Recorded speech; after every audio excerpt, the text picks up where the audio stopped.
Okay, so since this week we're going to be looking at 2 episodes of American Horror Story Apocalypse, episode 4, Could It Be Satan, and episode 5, Boy Wonder, I'm also going to approach it in 2 different ways. Let me start off first by going in the deep philosophical existential route and say that Ryan Murphy has done an amazing job in sculpting a season in which we are seeing the conflict between men and women in the form of witches and warlocks. And it's a great direct allegory to what has been going on in our society. This idea that in witchcraft we see things juxtaposed, where the witches have always been on top. There's always a supreme, and the idea of there being a warlock, an alpha, just unheard of. How could men ever possibly run, witchcraft and the supernatural and the afterworld and all of this? They're lazy, they're too emotional, they get too angry. Of course, it would take witches and it would take a woman to be able to lead the witch and warlock environment. You see where we're going here. We see the allegory to what we're seeing today. And I love seeing that. I think what Ryan Murphy is really trying to send in this message is twofold. One is, let's flip-flop it so that everyone can get a perspective of just how skewed things are now. That this idea that somehow one gender can always do things better than another gender. And I think the other message Ryan Murphy was trying to send too is this idea of, like, at the end of the day, we can stay in our own little tribes, we can stay in our own little camps, but even if it takes the apocalypse to convince us, we're eventually all going to have to work together as individuals. Okay, that's what I've taken out of it. That's what I thought the two-parter have done an excellent job doing. Now we're going to get to the fun stuff. What I love about these two-parters, it has given us a ton of backstory that actually makes me question what's going on in the present. They've been getting screwy with time this season. As somebody who's been doing Fear the Walking Dead coverage, I can understand what that's like.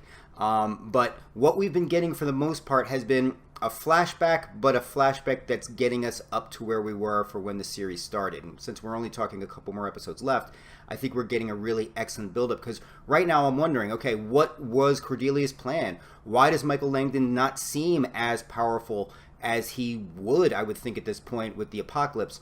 What happened to Meade, and why is she now in robot form? There's a lot of questions for us to be answered that I think this two-parter did a great job in giving us fleshed out backstory without answering too much, because again, we do have a couple episodes to go and a really, really interesting turn next week that I'll talk about in a minute.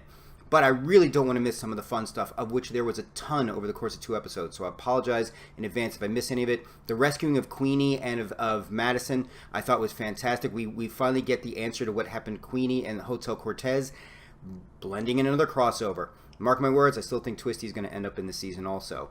Mallory, Coco, and Dinah, them being alive, especially the idea that Mallory is going to be the supreme or on level, and we see that she can push back against Michael Langdon, and Coco, the gluten. Let's just put it out there, the gluten. I just thought that was hysterical.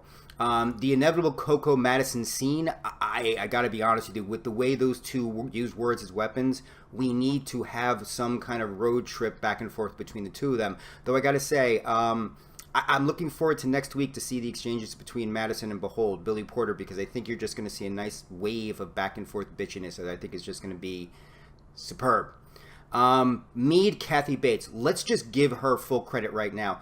There is such this Lady Macbeth dynamic between Meade and Langdon, and it's just, we see Meade does not hesitate for a second to help her son and to get him to his greater cause.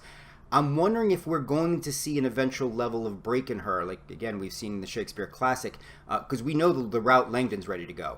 And I'm curious to see if how far Meade was willing to go. Did Meade die in helping Langdon, or did Meade die in the sense of, some last-minute change, and she's just now imprinted into this cyborg robot?